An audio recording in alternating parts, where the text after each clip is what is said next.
I was offered a position as Associate Professor of Medicine and Chief of Scientific Visualization at Yale University in the Department of Medicine. And my job was to write many of the algorithms and code for NASA to do virtual surgery in preparation for the astronauts going into deep space flight so they could be cut in robotic pods. One of the fascinating things about what we were actually working on is that we were seeing, using new kind of scanning technologies, things that had never been seen before. I mean, not only in disease management, but also things that allowed us to see things about the body that just made you marvel.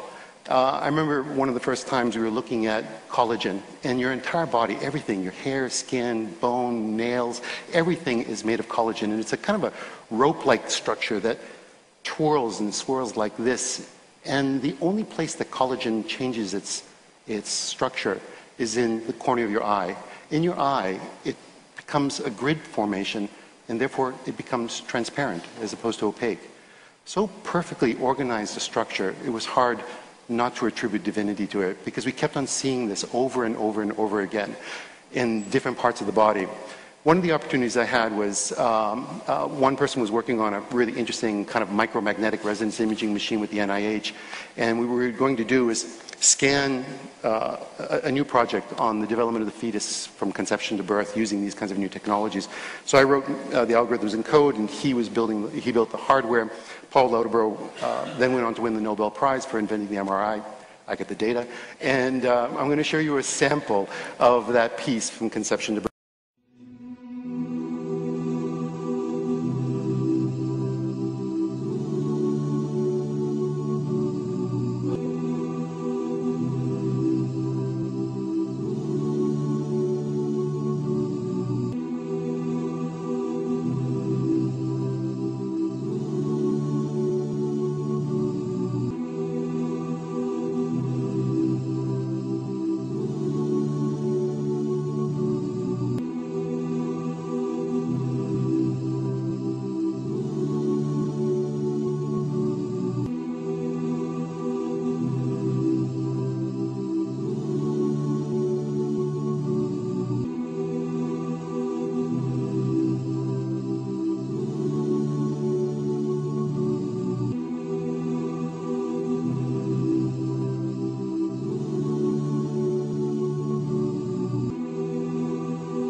But as you can see, when you actually start working on this data, it's pretty spectacular.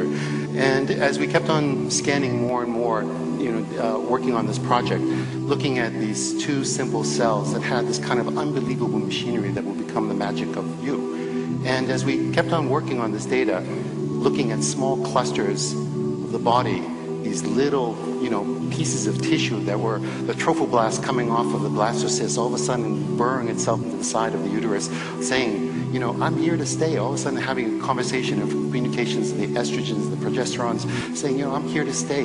Plant me, building this incredible trilinear fetus that becomes within 44 days something that you can recognize, and then at 9 weeks is really like a kind of a little human being. The marvel of this information, how do we actually have this biological mechanism inside our body to actually see this information? I'm going to show you something pretty unique.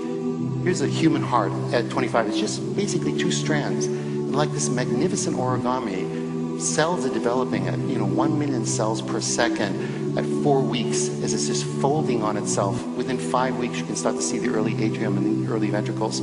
6 weeks, these folds are now beginning with the papilla and the inside of the heart, actually being able to pull down each one of those valves in your heart until you get actually a mature heart, and then basically the development of the entire human body. The magic of the mechanisms inside each genetic structure saying exactly where that nerve cell should go. The complexity of these, the mathematical models on how these things are indeed done are beyond human comprehension. Even though I am a mathematician, I look at this with a marvel of how do these instruction sets not make these mistakes as they build what is us. It's a mystery, it's magic, it's divinity. Then when you start to take a look at an adult life, take a look at this little tuft of capillaries. It's just a tiny substructure, microscopic, but basically by the time you're at 9 months and you've given birth, you have almost 60,000 miles of vessels inside your body. And only 1 mile is visible, 59,999 miles that are basically bringing nutrients and taking waste away. The complexity of building that within a single system is again beyond any comprehension of any existing mathematics today. And that instruction set from the brain to every other part of the body. Look at the complexity of the folding. Where is this intelligence of knowing that a fold can actually hold more information? So as you actually watch the baby's brain grow, and this is one of the things that we're doing right now. We're actually doing a longitudinal studies of actually scanning babies' brains from the moment they're born every 6 months until they're 6 years old. We're going to be doing actually about 250 children, watching exactly how the jirai and the sukai of the brains fold to see how this magnificent development actually turns into memories and the marvel that is us. And it's not just our own existence, but how does the woman's body understand to have genetic structure that not only builds her own, but then has the understanding that allows her to become a walking immunological cardiovascular, system that basically is a mobile system that can actually treat this child with a kind of marvel that, is beyond, again, our comprehension, the magic that is existence, that is us. Thank you.